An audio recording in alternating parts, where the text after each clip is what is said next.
Obsolescence is defined as the process of becoming obsolete or outdated. Your preps are a part of this, and this is something that you will have to plan for. This is the Digital Prepper, and today we'll be taking a look at what planned obsolescence is, how it affects your digital preps, and how you can prepare for it. Before we get started, I just want to remind you guys that if you do like the video and want to discuss anything regarding digital preparedness or just preparedness in general, leave a like, comment, and subscribe to see more like this. With that being said, let's get started. So what is planned obsolescence? Well, in the tech world or just in general, this is when companies design a product that has an artificially limited useful life or just a frail design that's purposefully set up so that it becomes obsolete after a certain predetermined period of time. Well, why would they make products like this? Why wouldn't they just make products that do last a long time, that are of good quality? Well, that's simple. The companies want to make money by cycling their products when new products are made and sold, as well as forcing people to produce replacements if needed. Here are some examples that may make it a little more easier to understand. First, let's talk about Apple.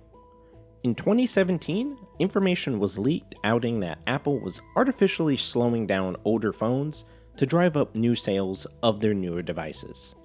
Apple came out and stated that they were doing just that, but it was designed to protect the older phones from aging batteries. People argue that Apple fully understood that by concealing these issues, it could spend a year profiting off of people who thought they needed to buy a new iPhone when they only really needed to replace their phone's battery to avoid slowness or unexpected shutdowns. Another example I'll talk about is John Deere. In 2019, their annual sales were up to $6 billion, and they stated that parts and services were 3 to 6 times more profitable than the sale of the original equipment, which can be as much as $80,000 for just one piece of farm equipment. The issue is how they built their equipment so they can force customers to make trips to registered dealerships even for the smallest repairs. They built their tractors with sophisticated software, which at first glance sounds pretty cool.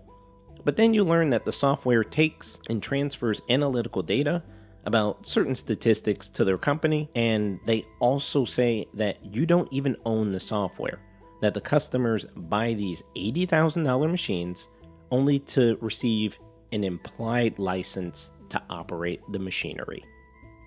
So those are just some examples of planned obsolescence. Let's talk a little bit more about how this phenomenon can affect your digital preps. So, planned obsolescence is similar to another technical term called end of life. That process is defined as a series of technical and business milestones and activities that, once completed, make a product obsolete. This means that both of these terms dictate the exact time in which your still operational and useful equipment will be considered waste, even if it works perfectly fine. Some things that could happen in terms of your digital preps is that first, you'll have to spend unnecessary amounts of money on upgrades when you don't have to. Another thing that could happen is that your devices may receive updates that purposefully degrade the performance of your devices, kind of like how we talked about Apple was doing in 2017.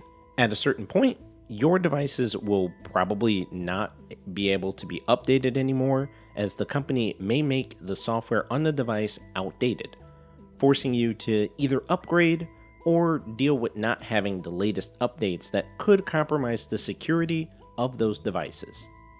So, how can you deal with this?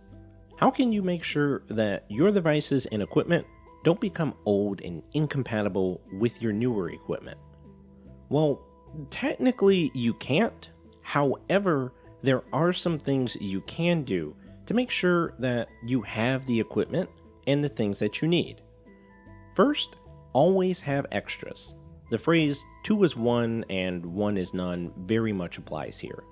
If you have, for example, a brand of hard drives or USB flash drives that you purchase and you like the brand, purchase additional ones so that if something happens to that used and old one, you'll be able to replace it with the same type that you have before, and since you have it put in storage, it'll be brand new out of the box. Make sure that you have items that will allow you to have backwards compatibility with your older devices. For example, newer PCs and laptops don't normally come with DVD drives now, as technology is moving forward to more digital formats. With that, have an external USB DVD drive so that you can use the older format DVDs on your newer devices. The other thing you can do is research. Technology is always moving forward, and unfortunately, this means that some newer formats are just going to be better than old ones, and the older formats are eventually going to be obsolete. This does mean that you'll have to do your research so that when you're purchasing or obtaining new technology, that you're getting something that will be durable and won't be outdated within like a year. Again, let me repeat that technology is always moving forward. This, for the most part, is a great thing, but when companies take advantage of the consumers by making flimsy products for the sake of profit, that's when you should look elsewhere. If you liked the video, go ahead and give it a like and subscribe to get more videos like this that will help you with your digital preparedness. If you have any ideas for more videos or want to share your experiences with prepping, leave a comment down below. Stay safe, stay prepared, more digital prepping to come.